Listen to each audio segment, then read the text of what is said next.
هسه الصدارة وحدتية بأيد واكتب الكلام من هون لساعتين للساعة 9. إذا ظلت الصدارة وحدتية أنا بضمن لك الدوري إن شاء الله بالمخيم. وشكرا لكم ويعطيكم العافية.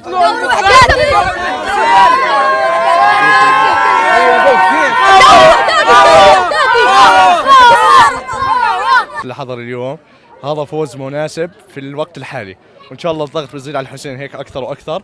بس أتمنى من الجماهير يعني تزيد كثافتها من المدرجات. يعني هذا اليوم مش منظر للجمهور، لا يقولوا لنا اليوم من الثاني للأولى، يعني مش منظر، والله مش منظر جمهور. وإن شاء الله الدوري وحداتي بإذن الله. يعطيكم العافية، الحمد لله على الفوز. 3 نقاط خنقونا فيهم كثير.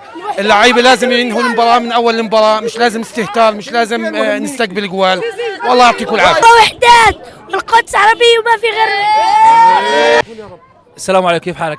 كل حال ألف مبروك للنادي الوحدات، وإن شاء الله بإذن الله صدارة وحداتية، وإن شاء الله بغض النظر بالنهاية اللي بياخذ الدوري بنقول له مبروك، واللي بيخسر بنقول له هذا ويعطيك العافية. أهم 3 نقاط اليوم، وإن شاء الله اليوم بتعثر الحسين مع الرمثة وبنتصدى. ضلنا منصورين، لا شمل ولا طار، هاي الدوري على المصدار. الدوري وحداتي بإذن الله.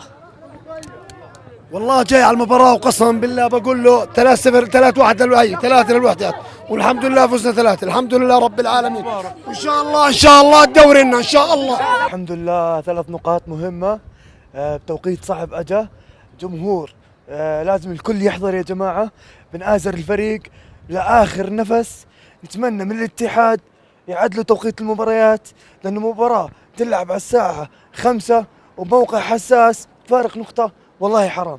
وشكرا لكم، والله اني مروح من الجامعة وفترة امتحانات، بس احنا ورا الشعار وراح نظلنا ورا الشعار. يعطيكم الف الف عافية. اكتوبر وان شاء الله وحدات لوتو 48. كفو.